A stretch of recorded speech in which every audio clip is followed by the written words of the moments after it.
बच्चों, ये आप हो और आपके सपने आपका ऊपर यहां वेट कर रहे हैं, तब जबकि आप अभी नीचे बैठे हो। अब आपका सपना क्या हो सकता है? स्कूल एग्जाम में अच्छे मार्क्स लेके आना, किसी कंपटीशन को जीतना, या फिर करियर में कुछ अच्छा बनना, कोई गेम को जीतना, है ना? लेकिन उसके लिए आपको ना डेली एफर्ट्स लगाने पड़ते हैं।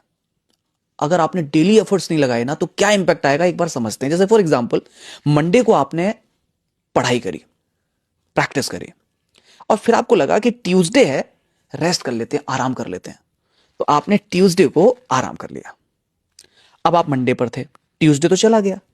अब आप मुझे बताओ, वेडनेसडे तक पहुंचने में आपको मेहनत ज्यादा लगेगी ना? थोड़ा मुश्किल लग रहा है ना पहुंचना यहां पर।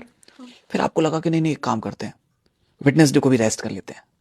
तो जैसे ही आपने वेडनेसडे को भी रेस्ट कर लिया, ये लीजिए रेस्ट हो गया।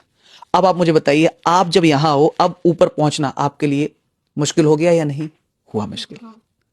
तो सोचो, अगर आपने और भी पढ़ाई नहीं करी, आपने और भी प्रैक्टिस नहीं करी, एक और दिन वेस्ट कर लिया, अब आप मुझे बताओ, यहां से यहां तक पहुंचना ऑलमोस्ट इम्पॉसिबल है या नहीं है?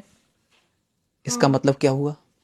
इसका मतलब यह हुआ कि अगर हम कोई भी चीज डेली प्रैक्टिस करते हैं तो हम अपने सपनों को पूरा कर सकते हैं, लेकिन जब हम बीच बीच में आलस करते हैं तो वहां तक पहुंचना मुश्किल है।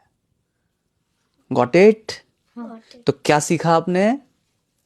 कि हमें डेली प्रैक्टिस करनी है। यस, कि हमें डेली प्रैक्टिस करनी है, डेली पढ़ाई करनी है। पक्का? इसी बात पर हाई फाइव।